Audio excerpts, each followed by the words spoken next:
მე-12 წელია ქართული ლეგიონი არსებობს. მე-12 წელია ქართული ლეგიონი იბრძვის. თავად რუსული პროპაგანდაც აღიარებს, რომ უჭირთ უბრალოდ ისინი ამბობენ, რომ ჩვენ უფრო დიდხანს გავძლევთ ვიდრე უკრაინელები. მოდით, ილუზიებს თავი დავანებოთ. მე ძალიან დიდი ხანია მიწევს საბრძოლო ვითარებაში მონაწილეობის მიღება. ბოლო 1 წლის განმავლობაში რუსეთმა შეძლო, ეს არის სტატისტიკა, შეძლო უკრაინის 1%-ის დაპყრობა. რუსებს აქვთ ეგთვისება, მაქსიმალიზმი, ან ყველაფერი უნდათ. მოგეხსენებათ, რომ რუსული პროპაგანდა არის, პროპაგანდისტული მანქანა არის საუკეთესო მსოფლიოში. მოდით, სიმართლე ვთქვათ, ბევრად უკეთესი ვიდრე დასავლური ანალოგები. გვამებს, თავიანთ თანამებრძოლების გვამებზე აბიჯებენ რუსები და ისე უწევთ თითოეულ კვადრატულ მეტრზე მართლა ერთი ბატალიონის ჩახოცვა რა. ესა საშინელი დანაკარგი ყოველდღიური, რაც რუსეთს არ ქონია არასდროს თავის ისტორიაში. რა მნიშვნელობის ტერიტორიებზეა საუბარი და რატომა ეს ტერიტორიები ასე მნიშვნელოვანი? არის კონცენტრირება ეს პოკროვსკის მიმართულება და ძალიან წარმატებულად მიდის ბრძოლა. უკრაინელები ბუნებრივია ვერ დათანხმდებიან 28 პუნქტიან გეგმას, რომელიც ფაქტობრივად კაპიტულაცია. 28-ვე პუნქტში იყო ყველაფერი უკრაინის წინააღმდეგ. დღეს პრაქტიკულად ვართ დრონების ომში. უკვე სისტემატიზაცია მოხდა ესეთი იარაღის წარმოების უკრაინაში. რუსი პროპაგანდისტებიც კი აღიარებენ, რომ ამ ენერგეტიკულ ომში თავადაც დიდი დანაკარგები აქვთ. გადაწყვიტა უკრაინას გადმოსცეს ტაურუსის სისტემის რაკეტები. ბირთვული იარაღის დაბრუნება უკრაინისთვის პაუზა ამ ომის გამოიწვევს რუსეთის გადაიარაღებას და ორმაგი ძალით შემოტევას. დღეს ნატოს საზღვრებს იცავს უკრაინა და არა პირიქით.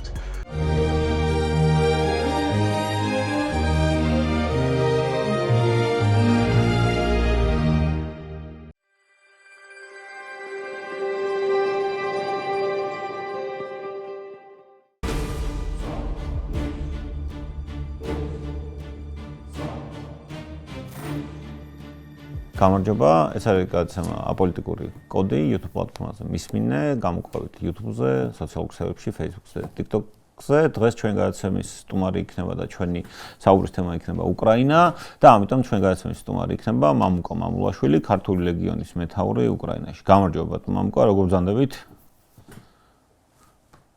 მოგესალმებით, მადლობა, ძალიან კარგად. ძალიან კარგად. იქიდან რომ ამას გვეუბნებით, ეგ ბევრ ამბეზე მეტყველებს. პირველ რიგში ხა მე როგორც სოხუმელმა მადლობა უნდა გითხრათ, იმიტომ რომ თქვენ მაშინაც კი ფრონტის წინახაზე იყავით და თუ არ ვწდები, ყველაზე პატარა ქართველი ტყვე ხართ, რომელიც გაგცვალეს. ესე იყო, ხო? ნუ აფხაზეთის ომის დროს. კი ბატონო, 14 წლის ვიყავი, როდესაც ტყვედ ჩავარდი, 15 წლის ვიყავი უკვე როცა გამცვალეს. მე როგორც მახსოვს 15-ის გავხდი უკვე ტყვეობაში.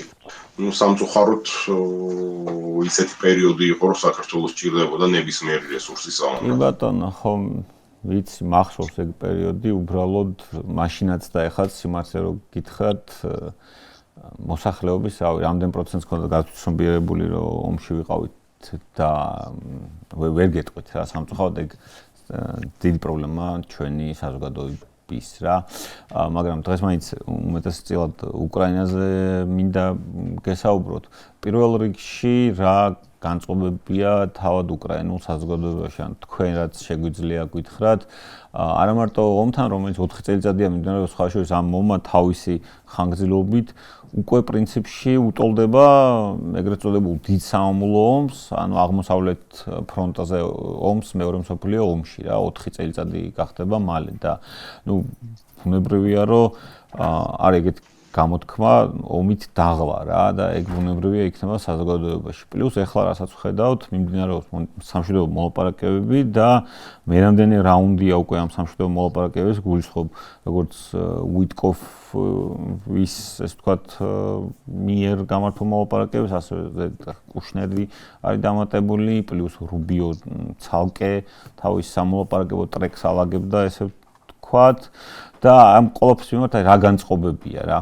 ნუ სიმართლე ვთქვათ, საზოგადოება დაღლილია ომით, მაგრამ ეს ომი არ მიმდინარეობს 4 წელი, მე შემიძლია გითხრათ 4ჯერ უფრო მეტი ხანი, 3ჯერ უფრო მეტი ხანი მიმდინარეობს, ვიდრე მეორე მსოფლიო ომი, იმიტომ რომ მე-12 წელია ქართული ლეგიონი არსებობს.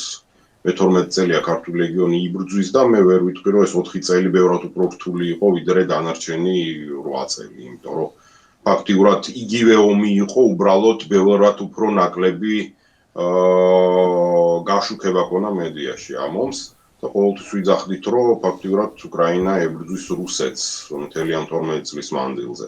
უბრალოდ 22 წელს პუტინმა ოფიციალურად მედიის საშუალებით გამოუცხადა უკრაინას ომი, ვთქვათ ასე, ისე რომ სამხედროებისთვის არაფერი არ შეცვლილა ამით და ვაკეთებთ იმას, რასაც ვაკეთებდით 2014 წლის ზამთარში, თუნდაც და იგივეს ვაკეთებთ ეხლაც. ძალიან დიდი ხანი გავიდა, ძალიან დიდი ხანი გავიდა იმის შემდეგ, რაც უკრაინაში ომი მიმდინარეობს და მიმდინარეობს ასეთი იგნორირების პროცესი, ჩემი აზრით, უკრაინის ომის ბევრი სახელმწიფოსგან. შეერთებული შტატების პოზიცია ამჟამად და ამ პოლიტიკური, ასე ვთქვათ, ადმინისტრაციის პირობებში გაურკვეველია და ტრამპის პოზიციაც ძალიან, ასე ვთქვათ, რთული და ტრამპის ხასიათზე დამოკიდებულია და საზოგადოება დაღლილია, მაგრამ მე ვერ ვიტყვი, რომ უკრაინელებმა რაღაცაში უკან დაიხიეს, ან რაღაცის დათმობა დააპირეს, ან უკრაინულმა საზოგადოების მოთხოვნაა, რომ დათანხმდნენ მშვიდობიან ბრჭყალებში მშვიდობიან გეგმას, სინამდვილეში კაპიტულაციის გეგმას რამის მიუხედავად. უკრაინა არავითარ შემთხვევაში არ დათმობს თავის ტერიტორიებს და ვერ დათმობს, ამის გაკეთების უფლება არ აქვს არც ერთ პოლიტიკოს, იურიდიული უფლება თუნდაც, არც პრეზიდენტს, იმიტომ რომ ესა კონსტიტუციის დარღვევა პირდაპირ და ხელს ამაზე ზელენსკი ვერ მოაწერს. საზოგადოებაში რაც შეეხება მოვლენებს, მე დარწმუნებული ვარ, არც ერთ უკრაინელს არ უთქვამს, რომ არის საკუთარ ტერიტორიებზე, ძალიან მყარად დგანან, მიუხედავად იმისა, რომ საკმაოდ რთული ზამთარია, იბომბება ინფრასტრუქტურა, უშუქოთ არიან, ცივად უკრაინელებს, მაგრამ ეს არის თავისუფლებისთვის ბრძოლა და ძალიან მყარად აქვთ გაცნობიერებული ის რისთვის იბრძვიან. ამკა, როგორია განწყობები არმიაში?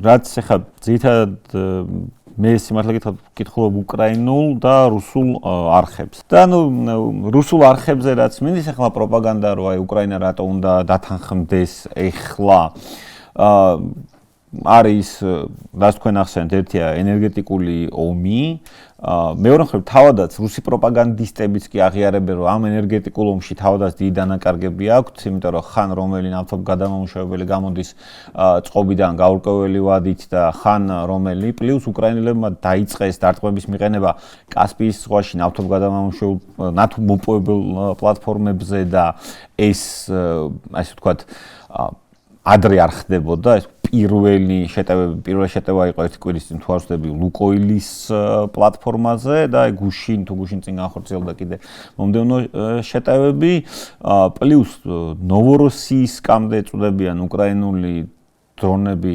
წყალქვეშა და წყალზედა დრონები, საზღვაო დრონები და საჰაერო დრონებიც, ანუ თავად რუსული პროპაგანდაც აღიარებს, რომ უჭირთ უბრალოდ ისინი ამბობენ, რომ ჩვენ უფრო დიდხანს გავძლევთ ვიდრე უკრაინელები. მაგრამ როდესაც მიდის საუბარი განწყობებზე ჯარში, აი აქ რუსული პროპაგანდა ისევ და ისევ იყოფა ორად. რა და ერთ-ერთი ხაზი რაც არის, რომ თვითონაც ხვდებიან, რომ აი დაუშვათ ზელენსკი რომ ციყოს თანხმობით თქვენ ახსენეთ, რომ მასაც არ აქვს უფლება არავის არც ქვეყანაში არ აქვს უფლება ტერიტორია გადასცეს, ხო? ანუ ის ხო არა დუქანი. რა, მაგრამ ერთ-ერთი რაც ახსენებენ თავად რუს პროპაგანდისტებიც, რომ ანუ ამას თვითონ არმიაც არ დაუშვებს. მიუხედავად იმისა, რომ ეწლებია მართლა ეს მომიმდინარეობს და შეიძლება საზოგადოებაც და არმიაც დაიღალდა. ამ ჭრილში არ მინდა კითხოთ, უბრალოდ მაინტერესებს აი რამე განსხვავება თუ არის საზოგადოება, სამოქალაქო საზოგადოებას და არმიის განწყობებს შორის რა, იმიტომ რომ ძირითადი ახლა რაც არის აი ესეთი განხეთქილების ქვა, ეგ არის დონბასის დარჩენილი ტერიტორიის საკითხი დაახლოებით 23%, რაც არის დონბასის ტერიტორიის სლავიანსკ-კრამატორსკის აგლომერაცია. რა არის იცით, მე ვფიქრობ, რომ საზოგადოების, სამოქალაქო საზოგადოების და სამხედროების აზრი ამაში არ განსხვავდება, ყველა მყარად, ასე ვთქვათ, ერთ აზრზეა, რომ უკრაინული ტერიტორიების დათმობაზე ლაპარაკი არავითარ შემთხვევაში არ იქნება. რაც შეეხება რუსულ პროპაგანდას, მოგეხსენებათ, რომ რუსული პროპაგანდა არის პროპაგანდისტული მანქანა არის საუკეთესო მსოფლიოში. მოდით სიმართლე ვთქვათ, ბევრად უკეთესი ვიდრე დასავლური ანალოგები პროპაგანდის და როდესაც ისინი აღიარებენ, რომ უკრაინული იარაღი უკვე ეწოდება ღრმა ლოგისტიკას რუსული ჯარის, ეს იმას ნიშნავს, რომ ბევრად დიდი დანაკარგი აქვს, ვიდრე ამას მედიაში ავრცელებს რუსული პროპაგანდა. უკრაინულმა მხარემ შეძლო დაელაგებინა და დაეწყო წარმოება დარტყმითი დრონების, რომლებიც სიღრმეში შედიან რუსეთში და სამხედრო ინფრასტრუქტურას ანადგურებენ. ეს ბევრად უფრო მასშტაბურად ხდება, ვიდრე ეს შუქდება, რა თქმა უნდა, გაშუქდება რუსეთის მედიაში. ჩვენ ვიცით, ჩვენ გვაქვს ამაზე ინფორმაცია და ჩვენ ვიცით, დღეში რამდენი დრონი მიფრინავს რუსული ინფრასტრუქტურის გასანადგურებლად. განსხვავებით რუსული მხარისა, უკრაინული მხარე სამიზნით იღებს მხოლოდ სამხედრო ინფრასტრუქტურას და იმ კრიტიკულ ინფრასტრუქტურას, რომელიც შეეხება ჯარის მომარაგებას, ნავთობგადამამუშავებელი ქარხნები და ასე შემდეგ. უკვე სისტემატიზაცია მოხდა ესეთი იარაღის წარმოების უკრაინაში და ყოველდღიურად ბევრად უფრო მეტი ასეთი იარაღი ჩნდება და იწყებს მუშაობას. ეს ნიშნავს იმას, რომ მიმდინარეობს ევოლუცია, ასე ვთქვათ, შეიარაღების უკრაინის მხრიდან და უკრაინას აქვს ბევრად მეტი საშუალება გაანადგუროს ის სპეციფიკა, რასაც თulis საჭიროთ რუსეთის ტერიტორიაზე. ამას რუსეთი ჯერჯერობით არ აღიარებს, მაგრამ ამას ვხედავთ ფრონტის ხაზზე აქტიურობიდან გამომდინარე, ლოგისტიკის მიწოდებიდან გამომდინარე და ვხედავთ როგორ სუსტდება რუსული არმია. რა პროპაგანდაც არ უნდა იყოს რუსულ ჯარზე, დღეში საშუალოდ რუსეთი კარგავს 1000-დან 1200 კაცამდე. ეს არის უდიდესი დანაკარგი ყოველდღიური თითო ნაბიჯის გადმოდგის უკრაინის ტერიტორიაზე. მთლიანად რაც შეეხება შეხების ხაზს, ასე ვთქვათ, ფრონტის ხაზს სტაბილიზირებულია უკრაინის ჯარის მიერ, რუსეთს არ შეუძლია სადმე დიდი გარღვევა გააკეთოს, თითო ნაბიჯს თუ დგავს, უჯდება 1000-დან 1200 კაცამდე დღეში. ესა საშინელი დანაკარგი ყოველდღიური, რაც რუსეთს არ ქონია არასდროს თავის ისტორიაში. მთლიანობაში მე შემიძლია ხაზს გაუსვა ერთ რამეს, რომ არც საზოგადოება, არც ჯარი არავითარ შემთხვევაში არ დათანხმდებიან კაპიტულაციის გეგმას, რომელიც შესთავაზეს უკრაინას. რა ფორმატშიც არ უნდა იყოს მოწოდებული, რა დიპლომატიური ხაზითაც არ უნდა იყოს შემოტანილი უკრაინაში, უკრაინელ ხალხს აქვს თავისი აზრი. უკრაინელ ხალხს აქვს აზრი, რომ იბრძვის თავისუფლებისთვის და ამის დათმობას არ აპირებს. ჩვენც მათ შორის, როგორც ყველაზე დიდი დანაყოფი, ეთნიკური დანაყოფი უკრაინის ჯარში, ძალიან ამაღლებულ განწყობაზე ვართ, ძალიან კარგად ვითარდება ჩვენი, ასე ვთქვათ, ახალი შეიარაღება და ძალიან წარმატებულ ნაბიჯებს ვდგავთ. რაც შეგვიძლია, იმას ვაქვეყნეთ, რაც არ შეგვიძლია და სტრატეგიული მნიშვნელობისაა, იმაზე ვერ ვლაპარაკობთ და ამაზე ლაპარაკი იქნება უკვე ომის შემდეგ, მაგრამ ყოველ შემთხვევაში მე მინდა საქართველოს საზოგადოებამ იცოდეს, რომ უკრაინა ამ ომს მოიგებს. ამაში ეჭვი არ გვეპარება არც ჩვენ, არც რომელიმე უკრაინელს და ლაპარაკი რამე სახის კაპიტულაციაზე ზედმეტია. ერთი რაღაცა მინდა კითხოთ ქართულ ლეგიონის შესახებ, რა შეგიძლიათ გითხრათ, უბრალოდ ბუნებრივია ისე, რომ რაღაც რამე სამხედრო საიდუმლოება არ გაამჟღავნოთ. რა ხდება, როგორ ხართ და ასე. მე შემიძლია გითხრათ, რომ რეკრუტირება ძალიან წარმატებით მიმდინარეობს. ეს ერთი რაც ყველაზე მნიშვნელოვანია და რაზეც მიიტანა იერიში რუსულმა პროპაგანდამ, ეს იყო ერთ-ერთი მნიშვნელოვანი რუსებისთვის, რომ ქართულ ლეგიონში არ მომხდარიყო რეკრუტირება და საკმაოდ დიდი სადეზინფორმაციო კამპანია ააგორეს. ამან არ იმოქმედა ქართულ საზოგადოებაზე და არიან ძალიან ბევრი მსურველი, ვინც ხვდება, რომ საქართველოსთვის ეს არის გადამწყვეტი ბრძოლა. ქართული ლეგიონი იზრდება, ქართული ლეგიონი არის ყველაზე დიდი ეთნიკური შენაერთი უკრაინაში, ქართული ლეგიონი არის უკრაინული სამოხალისეო არმიის წევრი, ქართული ლეგიონი არის ფაქტიურად პირველი ეთნიკური დანაყოფი, რომელიც იქმნება ფაქტიურად ბოლო ეტაპზეა შექმნა ბატალიონის, რომელიც არის შეიარაღებული ძალების წევრი. როგორც ერთი ფორმირება და როგორც ეთნიკური ბატალიონი, რომელსაც ერქმევა პირდაპირ ქართული ნაციონალური ლეგიონი და იქნება შეიარაღებული ძალების ერთეული. ვითარდებით ვიღებთ გამოცდილებას, რაც აქამდე არ ქონია და საკმაოდ წარმატებით ახერხებენ ჩვენი ბიჭები ოპერაციების შესრულებას, ძირითადად ეს არის უკვე ტექნოლოგიური ოპერაციები, იმიტომ რომ გადართულები ვართ ცოტა სხვა მიმართულებაზე, იმიტომ რომ ომმა შეიცვალა, ასე ვთქვათ, გაიარა ევოლუციის სხვადასხვა ეტაპები და შეიცვალა მიმართულება, შეიცვალა ტექნოლოგიები და ათვისებული აქვს, ასე ვთქვათ, ჩვენ ნაწილებს ეს ტექნოლოგიები და ძალიან წარმატებულად ახდენენ ოპერაციებში მონაწილეობის მიღებას შეიარაღებული ძალების რიგებში. თვითონ უკრაინელებიც აღიარებენ და მადლობლები არიან ქართველების, სამწუხაროდ დანაკარგი ეთნიკური ქართველებისა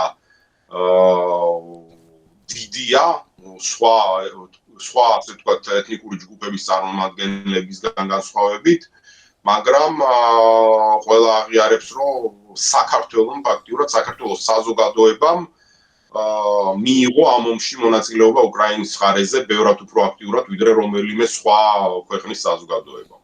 და თავისუფლებისთვის ქართველებმა იბრძოლეს ბევრად უფრო გააფთრებით, ვიდრე სხვა. მოდით, შევადარებთ, მაგრამ ეს არის სტატისტიკა.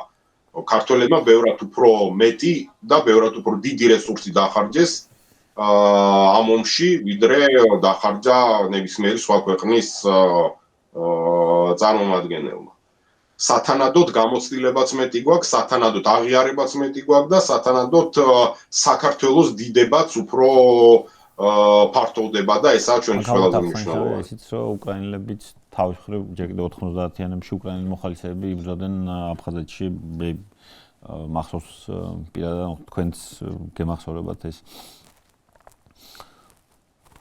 მამუკა, კაპიტულაციაზე საუბრობდით და შვიდობაზე, ანუ შვიდობას შეიძლება მრავალი სახე ჰქონდეს, მაგალითად ფინეთის ზამთრის ომი და შემდეგ ეგრეთ წოდებული გაგრძელების ომი, რაც იყო, ანუ საბოლოო ჯამში ფინეთს მოუწია რაღაც ტერიტორიების დათმობა, მაგრამ შეინარჩუნა დამოუკიდებლობა, ხო?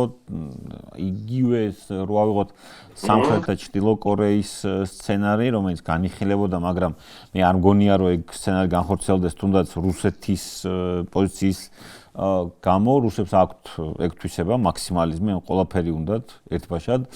ან შეიძლება სხვადასხვა სცენარზე საუბარი რა, ან თქვენი აზრით რომელი გამოიყურება უფრო რეალისტურად რა ამ შემთხვევაში? რეალისტურად გამოიყურება. მოდით, ილუზიებს თავი დავანებოთ. მე ძალიან დიდი ხანია მიწევს საბრძოლო ვითარებაში მონაწილეობის მიღება, დაწყებული 14 წლის ასაკიდან და მინდა რეალურად შევაფასო ეს ყველაფერი. უკრაინის საზოგადოება არ არის მზად, რომ რამე დაუთმოს რუსეთს. უკრაინის მოსახლეობა საკმაოდ დიდია იმისთვის, რომ გაუწიოს შეიარაღებული წინააღმდეგობა რუსულ აგრესიას, თუნდაც ფინეთთან შედარებით. უკრაინული ხალხი ბევრად უფრო მოტივირებულია, ვიდრე ვინმე სხვა, რომ იბრძოლოს თავისუფლებისთვის. აქედან გამომდინარე, დათმობაზე ლაპარაკი ზედმეტია, ის პროპაგანდა, ის მუხლები, რასაც რუსეთი შეერთებული შტატების პრეზიდენტის ხელით აწვდის უკრაინას, არის პროპაგანდის ნაწილი. რუსეთი დღეს ქმნის ილუზიას, რომ ამ ომს იგებს. სინამდვილეში ბრძოლის ხაზზე ხდება აბსოლუტურად საწინააღმდეგო. რუსეთის მხარე კარგავს უდიდეს ნაწილს თავის გაწვრთნილი ჯარის, მე გითხარით უკვე ციფრი რამხელაა და რუსეთი ამ ომს აგებს, იმიტომ რომ ნებისმიერი წინ გადმოდგმული ნაბიჯი უჯდება უდიდესი ადამიანური და ტექნოლოგიური რესურსი. ტექნიკა ძალიან დიდი რაოდენობით ნადგურდება ყოველი დღის განმავლობაში. აქედან გამომდინარე, რუსეთი შურს იძიებს მშვიდობიან მოსახლეობაზე. ანუ ფაქტიურად უკრაინა თუ ურტყავს სტრატეგიულ ობიექტებს, რუსეთი ურტყავს მჭიდროდ დასახლებულ ადგილებს თუნდაც პოლიტიკურ ცენტრში, კიევში. ეს ნიშნავს რუსეთის სისუსტეს, ეს ნიშნავს იმას, რომ რუსეთი აღარ არის იმდენად დარწმუნებული რაიმე სახის გამარჯვებაში, რომ გაანადგუროს სამხედრო ინფრასტრუქტურა თუნდაც. და ურტყავს უბრალოდ მოსახლეობას, ამით უნდა რომ მოსახლეობამ გავლენა იქონიოს უკრაინელ პოლიტიკოსებზე და რაიმე სახის დათმობაზე წავიდეს უკრაინა. ეს არ მოხდება, იმიტომ რომ საზოგადოება და ჯარი არის ერთი მთლიანი, ასე ვთქვათ, ბირთვი, ვინც იბრძვის. ეს არ არის სხვადასხვა, ასე ვთქვათ, სფერო.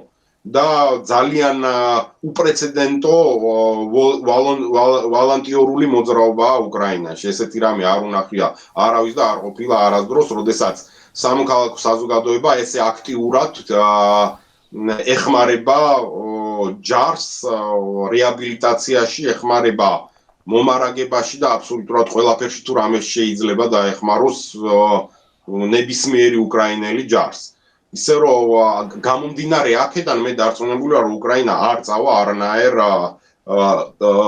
დათმობის პრეცედენტს არ მოახდენს. მით უმეტეს ჩვენ ისე იმ საუკუნეში ვცხოვრობთ, როდესაც ესეთი დათმობა შეიძლება ჩინეთმა ვთქვათ ჩათვალოს სისუსტეთ დემოკრატიის და ჩაატაროს იგივე ოპერაცია იმ ტერიტორიებზე, რომელზეც თვითონ აქვს პრეტენზია. თუნდაც ჩინეთმა, თუნდაც ირანმა, ნებისმიერმა სხვა ქვეყანამ, იმიტომ რომ ესეთი პრეცედენტი არ უნდა დაიშვას. ამის გარანტი უნდა ყოფილიყო შეერთებული შტატები, მაგრამ ამის გარანტი შეერთებული შტატები ვეღარ არის, იმიტომ რომ დემოკრატიის ხარისხი არის დაზიანებული ტრამპის ადმინისტრაციის მოსვლის შემდეგ და ძალიან რთული მდგომარეობაა თვითონ შეერთებული შტატების დემოკრატიის მხრივ და ამის რეაბილიტაციას დაჭირდება კიდე ბევრი და ძალიან დიდი დრო და ძალიან რთული პროცესი იქნება ამერიკელებისთვის. რაც შეეხება ევროპაში სტრატეგიულ პარტნიორებს, რომლებიც ეხმარებიან უკრაინას, ისინი ხედავენ, რომ რუსეთი მოიწევს ძალიან პატარა ნაბიჯები წინს და მე დარწმუნებული ვარ, ადრე თუ მალე გაიღვიძებენ და მოამარაგებენ უკრაინას იმ რაოდენობის იარაღით, რამდენიც ჭირდება, რომ მოხდეს დეოკუპაცია ქვეყნის. უშუალოდ ფრონტის ხაზზე ვავიღოთ, რა შეგიძლია გითხრათ, ანუ რა ვითარება ან ხარკოვიდან, თუნდაც სუმიდან მოყოლებული ხერსონის ოლქამდე რა, იმიტომ რომ რამდენიმე ადგილას იყო გააფთრებული ბრძოლები, ვოლჩანსკთან, კუპიანსკთან, გულიაიპოლესთან და ბუნებრივია პოკროვსკი, მირნოგრადის არეალში. ჩვენი ნაწილები ახლა მე შემიძლია გითხრათ, სად ასე ვთქვათ არის კონცენტრირება ეს პოკროვსკის მიმართულება და ძალიან წარმატებულად მიდის ბრძოლა. ეხლა ხანს გამოვიდა როტაციაზე ჩვენი დანაყოფები სუმის რეგიონიდან და ძალიან დიდი დანაკარგი მიაყენა რუსულ ჯარს. კურსკში შესვლის დროსაც და ასე ვთქვათ გამოსვლის დროსაც ჩვენ артиллеристებმა ძალიან წარმატებით იმუშავეს და ძალიან კარგი შედეგები დადეს და მთლიანად ფრონტის ხაზი არის სტაბილიზირებული. არ არის ისეთი მომენტი, სადაც ერთი მიმართულებით რუსები გადმოდგავენ ნაბიჯს და მარშით მოდიან. თუ გადმოდგავენ 1 კვადრატულ მეტრზე მეც ნაბიჯს ძალიან დიდი დანაკარგი აქვს და უწევთ უკან დაახევა და ხშირ შემთხვევაში კონტრშეტევითი ოპერაციები ხორციელდება და მთავრდება დასახლებული პუნქტების დაბრუნება. ისე რომ ძალიან რთული ომია, ძალიან მძიმე ზამთარია უკრაინისთვის, მაგრამ ამ ომის წარმატებით დასრულებაში მე მგონია რომ ძალიან დიდი იმედი გვაქვს ჩვენს და უკრაინასაც. მამუკა, სად შეიძლება რაღაცა შუა ხაზი გაივლოს რა.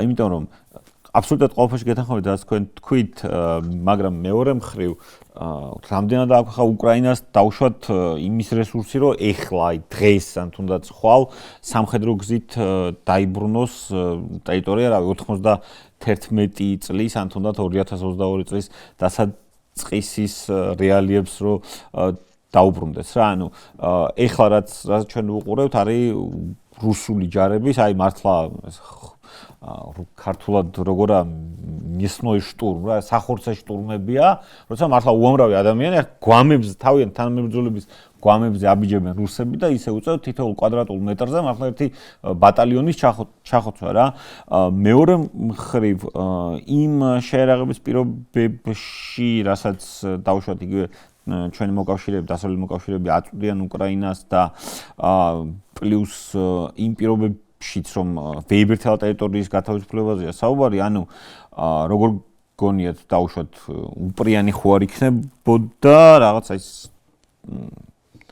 შუაში გაჩერება მოდით დავიწყოთ იქიდან რომ ნებისმიერ პაუზას რუსეთი გამოიყენებს გადაჯგუფებისთვის უფრო მეტად შეიარაღებისთვის და ორმაგი იერიშის მოტანისთვის რომ ამ პრეცედენტის დაშვება არ შეიძლება ესაა ჩემი სუბიექტური აზრი იმიტომ რომ მე ვარ უშუალოდ მონაწილე და ძალიან კარგად ხვდები როგორ იხარჯება რუსული რესურსი თუნდაც ადამიანური ან სხვა საკითხი რესურსი რასაც ვეღარ აღადგენს რუსეთის ფედერაცია და ნებისმიერ დროს გამოიყენებს ამის აღსადგენად არ შეიძლება ამის დაშვება სტრატეგიული თვალსაზრისით, იმიტომ რომ ნებისმიერ შემთხვევაში რუსეთი ამით ისარგებლებს. რაც შეეხება უკრაინულ მხარეს, ეს ყველაფერი დგას მოტივაციაზე ადამიანების, ვინც იბრძვის და ჯარისკაცების ხარისხზე პირველ რიგში და ძალიან დიდი ნაწილი კარგად გაწვრთნილი და კარგად შეიარაღებული ჯარის ყავს უკრაინას ცოცხალი, რომელსაც შეუძლია წინააღმდეგობის გაწევა. ამიტომ რუსეთს არ შეუძლია თუნდაც კუპიანსკის აღება, რომელზეც უბრალოდ დეзинფორმაციას ავრცელებს და ცდილობდა აეჩვენებინა, რომ ეს მონაკვეთი, ასე ვთქვათ, უკვე ოკუპირებულია და ასევე სხვადასხვა მონაკვეთებზეც ესე დეзинფორმაცია ვრცელდება, ისე რომ მე შემიძლია გითხრათ, რომ რადიკალურად განსხვავდება სინამდვილე იმასთან, რასაც ვკითხულობთ რუსულ ტელეგრამ არხებზე. ზოგჯერ შეიძლება აღიარონ ის წარუმატებლობა, რაც აქვთ და ისიც შეცდომით და მე დარწმუნებული ვარ, ეს ხალხი ისჯება რუსეთის ფედერაციაში. სინამდვილეში სურათი არის სულ სხვა და ამისთვის უკრაინას ჭირდება მე გულისხმობ იმისთვის, რომ მოხდეს დეოკუპაცია ტერიტორიების, ჭირდება თანამედროვე შეიარაღება. თანამედროვე შეიარაღების წარმოება დაახლოებით 60%-ის რითიც მარაგდება დღეს უკრაინა დაიწყო უკვე უკრაინაში. დასავლელ პარტნიორებთან ერთად, სხვადასხვა ევროპულ ქვეყანასთან ერთად ამის წარმოება მიდის უკვე უკრაინაში და 60% ჯარის მარაგდება სწორედ შიდა პროდუქტით უკვე. ეს იმას ნიშნავს, რომ უკრაინამ შეძლო დალაგება წარმოების და ეს წარმოება იზრდება. თუნდაც შორსმსროლი артиლერიის რაკეტების, რომელიც გამოიყენება რუსეთის ლოგისტიკის დასაზიანებლად, უკვე დიდი რაოდენობით სერიულად გამოდის უკრაინაში. აქედან გამომდინარე, პაუზა ამ ომის გამოიწვევს რუსეთის გადაიარაღებას და ორმაგი ძალით შემოტევას და მე მგონია, რომ ეს იქნება დიდი შეცდომა. მამკა, რა შეგიძლიათ გითხრათ ეგრეთ წოდებული სიმაგრეების სარტყელის შესახებ, რომელზეც ძალიან ბევრი საუბარი მიდის, კერძოდ სლავიანსკ-კრამატორსკის აგლომერაცია, ეს არეალი, ანუ რუსები ითხოვენ ამის ყველაფრის უფასოდ და უომრად გადაცემას და ანუ ბუნებრივია უკრაინა წინააღმდეგია, მაგრამ მე თქვენ როგორც სამხედრო პირისგან მინდა კიდე გავიგო, რომ მაყურებელმაც კიდე ერთხელ გაიგოთ, თუ რა მნიშვნელობის ტერიტორიებზეა საუბარი და რატომაა ეს ტერიტორიები ასე მნიშვნელოვანი. სტრატეგიულ ჰაბებზე ლაპარაკი, დამაკავშირებელ ტრასებზე და ასე შემდეგ. ამის დათმობა არის ძალიან სერიოზული შეცდომა, იქნებოდა უკრაინის მხრიდან და რუსეთს დაუჯდება ეს კიდე 1 მილიონი ჯარისკაცი ამ 23%-ის სამხედრო ძალით აღება.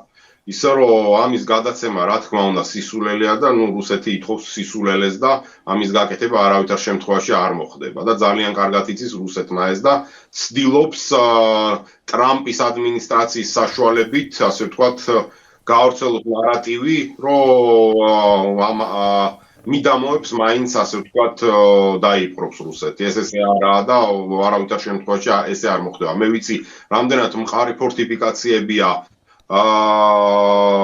დონეცკის ოლქის ამ მიდამოებში, იმიტომ რომ მე მახსოვს, როდესაც ისინი შენდებოდა, მე ვიცი ადამიანები, ვინც ამას აშენებდნენ, სხვათა შორის ქართული ეთნიკური წარმოშობისები არიან, მშენებლები, ვინც ამას აკეთებდნენ და ვიცი, რამდენად გამაგრებულია ეს ყველაფერი და ამ რუსეთის მხარეს ეს დაუჯდება უდიდესი ფასი ამ თუნდაც კრამატორსკის ან ნებისმიერი სხვა ფრთის აღება.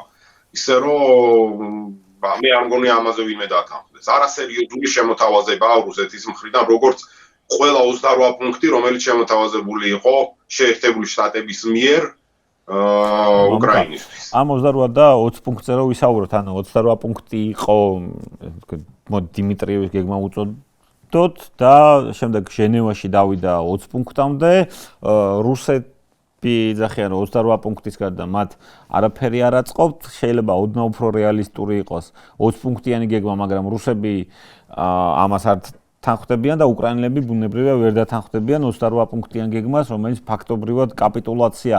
სად შეიძლება მოინახოს რაღაც შეხების წერტილები, ეგრეთ წოდებული შუა ტერიტორია, ინგლისურად რო ვთქვათ, middle ground. middle ground-ი აქ ვერ მოიპოვება, იმიტომ რომ რუსეთი ცდილობს წარმოადგინოს, ასე ვთქვათ, თავის დეზინფორმაციული გავრცელებული კომპანია რეალობად და დააჯეროს მსოფლიო საზოგადოებას, რომ ეს ტერიტორიები უკვე თითქმის რუსეთია, უბრალოდ რამდენად ჭირდება ამისთვის. ეს არის რუსეთის სტრატეგია, მოდით სიმართლე ვთქვათ და არ შეესაბამება რეალობას. რაც შეეხება უკრაინულ მხარეს ეს ადგილები აქვს იმდენად გამაგრებული, რომ არარეალურად წარმოუდგენია ის, რომ რუსეთს, ბოლო 1 წლის განმავლობაში რუსეთმა შეძლო, ეს არის სტატისტიკა, შეძლო უკრაინის 1%-ის დაპყრობა. ტერიტორიების 1%-ის და დაუჯდა 100,000-ობით ჯარისკაცის ფასად და ტექნიკის ფასად ეს ყველაფერი. გამომდინარე აქედან ჩვენ ხედავთ ტემპს, რა ტემპითაც კი მოიწევს რუსეთი ძალიან პატარა ნაბიჯით და ამ ტემპით რო გააგრძელოს რუსეთმა უკრაინის დაპყრობა, დაჭირდება ალბათ კიდევ 1-300 წელი. ისე რომ არარეალური ასე ვთქვათ, პროგრამის წარდგენა, კაპიტულაციის პროგრამის, მიუღებელია, რა თქმა უნდა, უკრაინისთვის და უკრაინულმა დიპლომატიამ უკვე უპასუხა ამაზე. ისე რომ ეს არის კიდევ ერთხელ თამაში, სამწუხაროდ თამაში შეერთებული შტატების ადმინისტრაციის ჩართულობით უკრაინის წინააღმდეგ და ეს გეგმა არის არარეალური. იყო 28 პუნქტი, მერე ეს 28 პუნქტი დავიდა 19 პუნქტამდე, მერე გახდა 20 პუნქტი. მერე გადაკეთდა 22 პუნქტად, ეხლა რამდენი პუნქტია მე ვერ გეტყვით, მაგრამ თუ 1 პუნქტი მაინც რჩება იმ 28 პირველადი შემოთავაზებული პუნქტიდან, ეს იქნება მიუღებელი უკრაინისთვის, იმიტომ რომ 28 პუნქტში იყო ყველაფერი უკრაინის წინააღმდეგ. რა შეიცვალა ომში 2014 წლიდან, არა 22 წლიდან. 22 წელს მაგალითად ჩვენ ომის პირველი თვეები იყო რაღაც რუსების კოლონების მარშები, გახსოვს ალბათ 68 კილომეტრიანი თუ 68 კილომეტრიანი კოლონა იყო და დღეს პრაქტიკულად ვართ დრონების ომში. ხო, ანუ რაღაც პატარაობაში კინოში რაც გინახავს, ძალიან ახლოს ავართ ამ კადრებთან, ხო? პრინციპში სახმელეთო დრონები, საზღვაო დრონები, ანუ რა შეიცვალა თქვენი აზრით? მოდით ვთქვათ ესე, რომ მოხდა ევოლუცია როგორც ერთ მხარეს, ისევე მეორე მხარეს, უბრალოდ ბევრად უფრო სწრაფად ხდება ეს ევოლუცია უკრაინის მხარეს, იმიტომ რომ мотиваცია ამ ომში მნიშვნელოვანი და უკრაინელი ამ შემთხვევაში იცავს საკუთარ ოჯახს, აქედან გამომდინარე ბევრად უფრო მოტივირებულია, რომ განავითაროს ეს ტექნოლოგიები, ასევე ბევრად უფრო დიდი მხარდაჭერა აქვს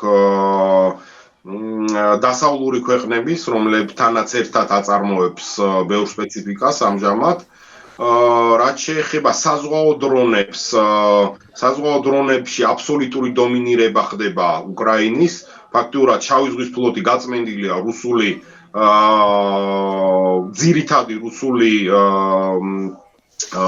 საბრძოლო გემებისგან და რუსეთის, ასე ვთქვათ, ფლოტს ეშინია შავ ზღვაში გამოჩენის. რაც შეეხება საჰაერო სისტემებს, დომინირება რიცხობრივი დომინირება რუსეთის მხარეს და ტექნოლოგიური დომინირება რა თქმა უნდა უკრაინის, იმიტომ რომ ბევრად უფრო უკეთესი ხარისხის აქვს, მაგრამ იმ მასშტაბით ვერ აწარმოებს, რა მასშტაბითაც დააკმაყოფილებდა უკრაინულ მოთხოვნილებას, უკრაინული ჯარის მოთხოვნილებას. განვითარებულია, ასე ვთქვათ, ორი მიმართულება, საზღვაო და საჰაერო, ძირითადად არის დრონები და ტექნოლოგიები, რომლებიც შემოღებული იქნა სწორედ ფართომასშტაბიანი ომის დაწყების შემდეგ. დრონები იყო, რა თქმა უნდა, მთელი ამ 12 წლის მანძილზე, ბევრად უფრო ინტენსიურად ამის გამოყენება დაიწყო უკვე ფართომასშტაბიანი ომის დაწყების შემდეგ. სრულიად შეცვალა დრონებმა დღევანდელი ომის სახე, უნდა ითქვას, იმიტომ რომ მაინც დრონი 2000, მოდი ეს ვთქვათ, 23-24 წლამდე მაინც აი ჩემს ტვინში პირადად ასოცირდებოდა მაინც რაღაც სამოქალაქო დანიშნულებასთან. ნუ განა ვერ ხვდებოდი, თავიდანვე გასაგები იყო, რომ ამას აუცილებლად ექნებოდა სამხედრო დანიშნულება, მაგრამ ეხლა უკვე დრონი მე თავადაც მაქვს, მაგრამ ვიღაც დრონს რო ახსენებს, უფრო შაჰედი წარმომიდგება, ვიდრე რაღაც DJI Mavic-ი, რომელთაც რაღაც ლამაზ პეიზაჟს იღებ რა, ძალიან ბევრი რამე შეიცვალა, ეგ აუცილებლად უნდა ითქვას. თქვენიათ რა არის ძირითადი უპირატესობები, რაც დღეს უკრაინას გააჩნია? ტექნოლოგიები, რომლებიც სხვადასხვა ევროპულმა ქვეყანამ გადმოსცა, რომელთანაც ერთადაც აწარმოებს დღეს თუნდაც დრონებს, რომლებიც მიფრინავენ რუსეთის სიღრმეში. და ერთობლივი წარმოება, სიმბიოზი ამ წარმოების ფაქტიურად იმარჯვებს ოდენობაზე რუსეთის და რუსეთის დრონების. და თუ ესეთი წარმოება იქნება სისტემატიზირებული და ბევრად უფრო დიდი რაოდენობით იქნება წარმოებული ეს დრონები, ბევრად უფრო გაუმარტივდება უკრაინას თავის ტერიტორიების დეოკუპაცია. კი ბატონო, აი თქვენი აზრით რა, როგორი შეიძლება იყოს ომის სცენარი, ან და თქვათ 2025 წელი უკვე გასულია 2026 წლის განმავლობაში. ან დღეს ძალიან ბევრი განცხადებაა რაღაცა, რომ აი როგორც არასდროს ისე ახლოს ვართ მშვიდობასთან და ასე შემდეგ. მე პირადად უფრო იმითკენ ვიხრები, რასაც თქვენ ამბობთ, რომ რა არაფერი არ მოასწავებს და მიგვითითებს იმაზე, რომ სადღაც შუაში მოხდება პოზიციების შეჯერება, სავარაუდოდ ეს ომი დასრულდება ერთი ან მეორე მხარის გამარჯვებით რა, მაგრამ მაინც თქვენი აზრი იქნება საინტერესო, ანუ როგორ უყურებთ 2026 წელს და ზოგადად end states, ანუ საბოლოო მდგომარეობას. ეს ომი დამთავრდება უკრაინის გამარჯვებით, ეს არის ბუნებრივი, იმიტომ რომ ვერ გაანადგურებს რუსეთი 30 მილიონიან ერს. უკრაინისთვის ეს არის ომი საკუთარი თავის გადარჩენისთვის. თუნდაც მარტო დარჩეს უკრაინა მაინც შეძლებს ბრძოლას და ბრძოლის დასრულებას. უკრაინას კიდევ ერთხელ ვიმეორებ, უკვე აწარმოებს იმ სპეციფიკას და საკმაოდ დიდი ოდენობით რომ შეძლოს ძალიან დიდი წინააღმდეგობის გაწევა და ფაქტია ამ წინააღმდეგობას წევს. სხვა სცენარის დასრულება, სხვანაირად ამ სცენარის დასრულება არ არსებობს, ეს უნდა დასრულდეს მხოლოდ უკრაინის გამარჯვებით, იმიტომ რომ ნებისმიერ სხვა შემთხვევაში ეს იქნება პრეცედენტი თანამედროვე ისტორიაში, როდესაც ერთმა ქვეყანამ დაიპყრო მეორე ქვეყანა და დარჩა დაუსჯელი. და რა თქმა უნდა, ამას მოყვება ბუნებრივად უკვე სხვა პროცესები, დემოკრატიის ჩამოშლა და სხვა პროცესების მსვლელობა ადამიანობის ისტორიაში. ისე რომ მე ძალიან ეჭვმეპარება, რომ ესეთი რაღაცა ემუქრება ადამიანობას. რუსეთი ამ ომს წააგებს, ეს არის უბრალოდ დროის საკითხი. და უკრაინა გაუძლებს ყველაფერს და ყველა გამოწვევას, რომელიც წინ უდგას საერთოდ. ბუნებრივია თუ მსგავსი პრეცედენტი დაფიქსირდა, ერთმა სახელმწიფომ მეორე დაიპყრო ძალისმიერად და შერჩა, მოდი ესე ვთქვათ, ეს დომინოს პრინციპით გამოიწვევს, შემდგომ ყველა კონტინენტზე გავრცელდება და ძალიან ცუდ სიტუაციამდე მივიღოთ, იმიტომ რომ ნებისმიერ სახელმწიფოს მეორის მიმართ, მეზობლის მიმართ, მოდი ესე ვთქვათ, შეიძლება ქონდეს რაღაც ტერიტორიული პრეტენზიები. ან არ ქონდეს, უბრალოდ გადაწყვეტოს, რომ მოდი კარგი მომენტია ვინმეს დაპყრობისთვის. რა, ეგ ბუნებრივია. რა მაინტერესებს კიდე ბატონო ამკა, იცით, აი წმინდა ჰიპოთეტურად რო განვიხილოთ რა, თეორიულად ძალიან ბევრი საუბარია იმაზე, რომ აი თუ უკრაინა არ დათანხმდა რაღაც პირობებს, მაშინ შეერთებული შტატები შეუწყვეტს სამხედრო დახმარებას. მოდი შევშვათ, რამდენად რეალისტურია ეს, მე სრულიად არარეალისტური მგონია, მაგრამ რამდენად მნიშვნელოვანია ამერიკული სამხედრო დახმარება უკრაინისთვის, უმეტესად აქცენტი კეთდება დაზვერვის მონაცემებზე და ჰაერსაწინააღმდეგო თავდაცვაზე რა. შეერთებული შტატების დახმარება, რა თქმა უნდა, ძალიან მნიშვნელოვანია უკრაინისთვის, მაგრამ სამწუხაროდ ვერ ხედავთ იმ სწრაფვას ტრამპის ადმინისტრაციის იმისკენ, რომ დაეხმაროს უკრაინას. ეს სამწუხარო ფაქტია. უბრალოდ შეიარაღებას რაც შეეხება, მე შემიძლია გითხრათ, რომ ძირითად ნაწილს შეიარაღების ევროპის ქვეყნები ყიდულობენ შეერთებული შტატებისგან და აძლევენ უკრაინას. ესე რომ სადაზვერვო მონაცემების გარდა და კიდე რაღაც სპეციფიკის გარდა, ბევრ არაფერს ღებულობს უკრაინა ისედაც შეერთებული შტატებისგან. თუ შეწყდება სადაზვერვო ინფორმაციის მოწოდება, ევროპის ქვეყნებს აქვს საშუალება, რომ ჩაანაცვლონ ეს ინფორმაცია და მოაწოდონ თვითონ უკრაინას. მე არ მინდა უბრალოდ ისე მოხდეს, რომ მტერს მიაწოდოს ვიღაცამ ის სადაზვერვო ინფორმაციას, რომელსაც აწვდიდნენ უკრაინას. ეს იქნება ალბათ ყველაზე ცუდი, რაც შეიძლება მოხდეს ტრამპის ადმინისტრაციის დროს. სამწუხაროდ ხედავთ ძალიან ლოიალურ, ასე ვთქვათ, მიდგომას ტრამპის პუტინისადმი და ხედავთ დემოკრატიის დაზიანებას აქედან გამომდინარე და არაფერი არ გამიკვირდება. უბრალოდ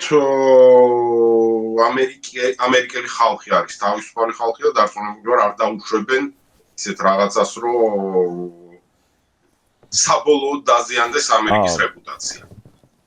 თვითონ სპეციფიკა და იარაღს რაც შეეხება, კიდევ ერთხელ ვიმეორებ, უდიდეს ნაწილს ყიდულობს ევროპა შეერთებული შტატებისგან უკრაინისთვის. უფასოდ არაფერს არ აძლევს. კი ბატონო, კიდევ ერთი კითხვა მაქვს ნატოსთან დაკავშირებით, ანუ ამ დღეებში მაგალითად გაჟღერდა, რომ უკრაინა შეიძლება მზად იყოს, რომ ნატოზე ვარი თქვას, ანუ ეს ნატოში თავის მისწრაფებაზე თქვას ვარი. მეორე მხრივ, ბოლო ერთი თვის და ისაც ბოლო პერიოდის განმავლობაში ჩვენ რა განვითარებებსაც უყურებთ ნატოს ირგვლივ, შეიძლება ითქვას პრინციპში, რომ ნატოს სანდოობის მიმართ უკვე მთელი რიგი ეჭვები და კითხვის ნიშნები გაჩნდა, ანუ თქვენ რას ფიქრობთ ამასთან დაკავშირებით, ანუ უკრაინას რამდენად შეუძლია ეს პუნქტი დათმოს, თუ გახსოვთ ახლა რუსული პროპაგანდის ნაწილი იყო რუსეთისთვის უკრაინა ნატოში შევიდოდა თუ არა, ეგ არაფერს არ წარმოადგენდა, პუტინის გაცილებით დიდი ამბიციები აქვს რუსული იმპერიის იმ საზღვრებში აღდგენა და მისი ტერიტორიის გაფართოება, რაც იყო 19 საუკუნის მიწურულს მე-20 საუკუნის დასაწყისში, თუ გახსოვთ მის ცნობილი გამოსვლა, რომ границы России нигде не кончаются, ეგ ძალიან მნიშვნელოვანი იყო, ანუ ეგ ყველაფერი რიტორიკის ნაწილი იყო, მაგრამ რომ უკრაინა ნატოში თუ შევა, არ იქა ამას მოყვება ჩვენი უკმაყოფილება და ასე შემდეგ უფრო ტერიტორიული დაპყრობის მომენტია, მაგრამ აი თქვენ უშუალოდ რას ფიქრობთ, რამდენად შეუძლია უკრაინას ამაზე უარი თქვას? თქვენი აზრი იქნება და ნატოსთან დაკავშირებით რას ფიქრობთ, განსაკუთრებით ბოლოდროინდელი განვითარებების ფონზე, იმის ფონზე, რომ შეერთებული შტატები გაცილებით ნაკლებად შეიძლება იყოს ჩართული ნატოს საქმიანობაში, პლუს აქ მერცის განცხადებებით, რომ პაქს ამერიკანა როგორც ასეთი, ანუ ამერიკული მშვიდობა დასრულდა. მოდით დავიწყოთ იქიდან, რომ ნატოს ბლოკი დღესდღეობით ისევ რჩება ყველაზე ძლიერ სამხედრო ბლოკად. რამდენად ჭირდება უკრაინას დღეს ამ ბლოკში გაერთიანება, ძალიან რთული საკითხია, იმიტომ რომ მე მგონია, რომ დღეს ნატოს საზღვრებს იცავს უკრაინა და არა პირიქით. ნატოს ჭირდება უკრაინა, ნატოს ჭირდება უკრაინის გამოცდილება, ნატოს ჭირდება ის, რაც უკრაინამ შექმნა ამ ბრძოლის განმავლობაში, 12 წლიანი ბრძოლის განმავლობაში. შეძლებს და მოუნდება თუ არა უკრაინას ამ ამბიციის დათმობა, ერთი საკითხია. ვის უფრო ჭირდება დღეს ამ ბლოკში გაერთიანება უკრაინას თუ ნატოს, ეს არის კითხვის ნიშნის ქვეშ. ისე რომ ნატოს ბლოკი სამწუხაროდ სუსტდება, ნატოს ბლოკი უკვე ნატოს წარმომადგენლებმა აღიარეს რამოდენიმე ქვეყანამ, რომ ნატო არ წარმოადგენს ფაქტიურად იმ ძალას, რაც რაშიც წევრიანდებოდნენ ეს ქვეყნები და თვლიან, რომ თვითონ ქვეყანამ უნდა გააორმაგოს საკუთარი ძალების კონცენტრირება, საკუთარი ჯარის, ასე ვთქვათ, საკუთარი ჯარის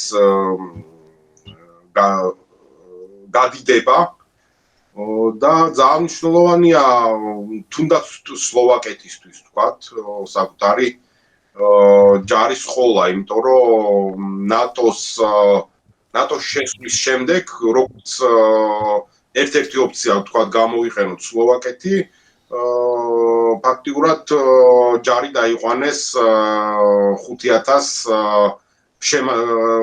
პირადი შემადგენლობა არის 5,000 კაცი, რაც არის ფაქტიურად მინიმუმზე ნაკლები. ბალტიის ქვეყნებიც ხედავენ საშიშროებას და ცდილობენ ასე ვთქვათ, გამოიყენონ ის გამოცდილება, რაც უკრაინაში ხდება და მოდერნიზირება მოახდინონ საკუთარი ჯარის და სხვა ქვეყნებიც, რომლებიც დღეს შედიან ნატოში, ხედავენ, რომ ნატოს პოზიციები შერყეულია და შეარყია ეს პოზიციები სწორედ შეერთებული შტატების ბოლო ხნის, ასე ვთქვათ, პოლიტიკა. მე მაინც ერთს დავაზუსტებდი, რომ როდესაც გვაქვს ეს დიდი ორგანიზაცია და ამ ორგანიზაციის წევრები არიან ორბანი და ფიცო, ანუ ორბანი და ფიცო არა, მაგრამ უნგრეთი და სლოვაკეთი, რომელსაც ახლა ორბანი წლებია უნგრეთის სათავეშია და ამ დროს რომ გიწევს ანუ ყველას თანხმობით რაღაც კონსენსუსის გადაწყვეტილებების მიღება, პრაქტიკულად ტროას ცხენი ყავს რუსეთს ორბანის სახით ევროკავშირშიც და ნატოშიც, რაც მან არაერთხელ დაამტკიცა რა. და ეს ყველაფერი, ანუ თქვენი აზრით, რამდენად მოხდება გადაფორმატირება, მოდი ესე ვთქვა, ძირეული შეცვლა ნატოსი თუნდაც იგივე ევროკავშირის ამ ახალი გამოწვევების გათვალისწინებით, ანუ პირობითად რომ ავიღოთ ცივამის დასასრულის შემდეგ დასავლურმა სახელმწიფოებმა, დიდმა დასავლურმა სახელმწიფოებმა ჩათვალეს, რომ რავი შეგვიძლია ვივაჭროთ, ვიყოთ რაღაც ნორმალურ ურთიერთობაში ყველასთან და ყველაფერი ცუდი მორჩა. მაგრამ რუსეთმა და პუტინმა წარმატებით დაგვიმტკიცეს, რომ მათთვის არავითარი მნიშვნელობა არ აქვს ოლიმპიადების ჩატარებას და მსოფლიო ჩემპიონატების რაღაც ვაჭრობით კეთილდღეობის მიღწევას და ფულის შოვნას, მოდი ესე ვთქვათ, მათთვის გაცილებით მეტია რაღაც იმპერიული ამბიციების გამოკიდება რა და ამ ფონზე ხა ბევრი რაღაცა განსაკუთრებით იცვლება რუსეთის სამეზობლოში. ვერ ვიტყვი რომ ბალტიის ქვეყნები და პოლონეთი ადრე არ იყვნენ განსაკუთრებით ფრთხილები რუსეთის მიმართ, მაგრამ პირობითად ახლანდელი სიტუაცია მაინც ალბათ არ შეედრება არც 2008 წელს არსებულ სიტუაციას, არც 2014 წელს არსებულ სიტუაციას. ანუ თქვენი აზრით, ევროპული ქვეყნები, განსაკუთრებით რუსეთის სამეზობლო, რამდენად გამოფხიზლდა და რას უნდა ველოდოთ მათგან? გარკვეულწილად გამოფხიზლებულია ევროპული საზოგადოება, მაგრამ ბოლომდე გამოფხიზლებული არაა, გამომდინარე იქიდან, რომ უკრაინა ვერ ღებულობს ჯერ იმ მასშტაბის დახმარებას, რა მასშტაბის დახმარებას შეუძლია გაუწიოს ნატოს ქვეყნებმა. ისე რომ მე მგონი ამას სჭირდება დრო კიდევ, სამწუხაროდ ეს დრო ჯდება უკრაინული სიცოცხლეები და ქართული ლეგიონის სიცოცხლეც მათ შორის და ევროპას სჭირდება გამოფხიზლება, ევროპას სჭირდება мотивация იმისთვის რომ დაიწყოს მზადება ნებისმიერი სცენარის განვითარებისთვის. აქედან გამომდინარე მე ვფიქრობ რომ თუნდაც გერმანია ერთ-ერთი დიდი მოთამაშე ნატოსი ბევრად უფრო მობილიზირებულია დღეს ვიდრე ის იყო 2022 წელს როდესაც დაიწყო ფართომასშტაბიანი ომი. დაიწყეს წარმოება სხვადასხვა შეიარაღების სპეციფიკის, თანამედროვე სპეციფიკის, რაც ეგონათ რომ აღარ დაჭირდებოდათ და უკვე ლაპარაკი იმაზეა, რომ თქვათ გერმანიამ მე რამდენადაც ვიცი, გადაწყვიტა უკრაინას გადმოსცეს ტაურუსის სისტემის რაკეტები, რომლებიც საკმაოდ შორს ასე ვთქვათ, მფრენი რაკეტებია და ძალიან დიდ დაზიანებას მიაყენებს რუსეთს და რუსეთის სამხედრო ლოგისტიკას. ისე რომ, ჩვენ ხედავთ უკვე იმას, რომ რაღაც ნაბიჯები იდგმება, მაგრამ მე ვერ ვიტყვი, რომ ევროპა გამოგვიძებულია. ევროპამ დაიწყო ზრუნვა საკუთარ უსაფრთხოებაზე შეერთებული შტატების გარეშე და მასიურად დაიწყო, ასე ვთქვათ, მზადება იმისთვის, რომ დაიცვას საკუთარი საზღვრები. ჯერჯერობით ამას აკეთებს. ფაქტიურად უკრაინა არის ახლა ევროპის და ნატოს ფარი, მოდი ასე ვთქვათ და ის რაც თქვენ თქვით, ამაში აბსოლუტურად გეთანხმებით, რომ ან დღესდღეობით უკრაინას გაცილებით ნაკლებად სჭირდება ნატო, ვიდრე ნატოს სჭირდება უკრაინა, იმიტომ რომ ნატო ისევ და ისევ გჭირდება როგორც გარანტი საკუთარი მშვიდობის და საკუთარი თავის მშვიდობის გარანტიც თუ ვერ არის დღეის მდგომარეობით, მაშინ რაღაცა დაჭირდება უკრაინას. უბრალოდ აქ ისევ და ისევ სამშვიდობო პროცესს რო დაუბრუნდე, ანუ უკრაინას თავის დროზე უკრაინა მიიღო გარანტიები ბირთვული იარაღის დათმობის სანაცვლოდ რა და დღესაც როდესაც მშვიდობაზე ვლაპარაკობთ, ანუ თუ უკრაინამ ვერ მიიღო წონადი უსაფრთხოების გარანტიები, რომელიც მას ომს აარიდებს მომავალში რუსეთთან, ხო, მაშინ ალბათ გაგრძელდება ჩვეულებრივი ომი რა, ანუ ისევ და ისევ მოლაპარაკების პროცესში ორი ძირითადი მაინც უთანხმოება, რაც არის ტერიტორიული საკითხი და უსაფრთხოების გარანტიები და თქვენეთ რა შეიძლება იყოს უკრაინისთვის ასეთი უსაფრთხოების გარანტია პარტნიორი ქვეყნებისაგან? ასეთი უსაფრთხოების გარანტია უკრაინისთვის შეიძლება იყოს მხოლოდ ერთი რამე, უკრაინისთვის უპრეცედენტო იარაღის გადმოცემა. მეტი სხვა გარანტიას უკრაინა არ უნდა დათანხმდეს, იმიტომ რომ ფაქტიურად გარანტორი ბუდაპეშტის მემორანდუმის ქვეყნები დღეს აყვედრებენ უკრაინას, რომ იმაზე მეტი იარაღი მიაწოდეს, ვიდრე ქონდათ გათვლილი. მე შეერთებულ შტატებს უგულისხმობ ამ შემთხვევაში, რუსეთი რა თქმა უნდა გარანტორი იყო და თავდამსხმელი აღმოჩნდა. შეერთებული შტატების შემთხვევაში შეერთებული შტატებმა აიღო თავის თავზე ვალდებულება აგრესიის შემთხვევაში დაიცვას უკრაინა. მე არ შემიძლია ვთქვა, რომ შეერთებულმა შტატებმა გამოიყენა თავისი მაქსიმალური ძალა იმისთვის, რომ დაიცვას უკრაინა. გამოიყენა მინიმალური ძალა, ეხლა კიდე საერთოდ არ იყენებს არანაირ ძალას და პოლიტიკურადაც უკრაინას უპირისპირდება და ცდილობს რუსეთის პირობებზე მშვიდობის, ასე ვთქვათ, გეგმაზე მოაწერინოს ხელი, კაპიტულაციის გეგმაზე მოაწერინოს ხელი. ისე რომ ერთადერთი რაც უზრუნველყოფს უკრაინის უსაფრთხოებას, ეს არის ბირთვული იარაღის დაბრუნება უკრაინისთვის, ან ეს არის არაბირთვული შეიარაღება უკრაინის იმ დონეზე, რომ უკრაინამ შეძლო საკუთარი ტერიტორიების გათავისუფლება და გასუფთავება. უკრაინის ყველაზე დიდი გარანტია და ყველაზე დიდი მოკავშირე არის უკრაინის ხალხი და ჯარი რა, გასაგებია და პრინციპში გეთანხმებით. შეიარაღებული ძალები დღეს უკრაინის უსაფრთხოების. მეტი ვერავინ ვერ უზრუნველყოფს უკრაინის უსაფრთხოებას. კი ბატონო, ერთი უბრალოდ უნდა აღვნიშნო აუცილებლად, რომ ბუდაპეშტის მემორანდუმი 2014 წელს დაირღვა, მაშინ უნდა ყოფილიყო გაცილებით ხისტი და მკაცრი პასუხი ყველა გარანტორის მხრიდან. რა 2014-შივე იყო ძალიან უნიათო პასუხი, იმიტომ რომ აბსოლუტურად გასაგები იყო, აი ძალიან თუ თვალის დახუჭვა მოგინდებოდა და სხვა მხარეს გახედვა, თორე აბსოლუტურად გასაგები იყო ვინ ატარებდა ყირიმში სპეცოპერაციას, ესე ვთქვათ, რეფერენდუმს და ამ შემდეგ და აბსოლუტურად გასაგები იყო ვის ემორჩილებოდა მაშინ გირკინ სტრელკოვი, რომელიც ზუსტად სლავიანსკ კრამატორსკში იყო გამაგრებული, თუ გახსოვთ, მთელი ეს ომის პერიპეტიები მაშინ დაიწყო რა. მონაწილეობდით ჩვენ ამ ყველაფერში და მონსტრები ვართ, იმიტომ რომ ქართული ლეგიონი ჩამოყალიბდა 2014 წლის აპრილში და არის ყველაზე ძველი ეთნიკური დანაყოფი უკრაინაში და მონაწილეა სწორედ ამ მოვლენებისას. თქვენ მაშინაც მონაწილეობთ, მახსოვს და თუ ასე ბახვა ჩიქობავა იყო ერთ-ერთი კიდე სულისჩამდგმელი ამ ყველაფრის მარიუპოლში გარდაცვლილი ქართველი მებრძოლი. კი ბატონო, ბახვა იყო აზოვის წევრი მაშინ, კი ბატონო. მამკა, ძალიან დიდი მადლობა. მე დროს არ წაგართვეთ. ძალიან კარგი ინტერვიუ იყო. რავი, გამარჯობა თქვენ, გამარჯობა ქართულ ლეგიონს, უკრაინელ ხალხს და გამარჯობა საქართველოს. მადლობა თქვენი დროისათვის. გამარჯობთ.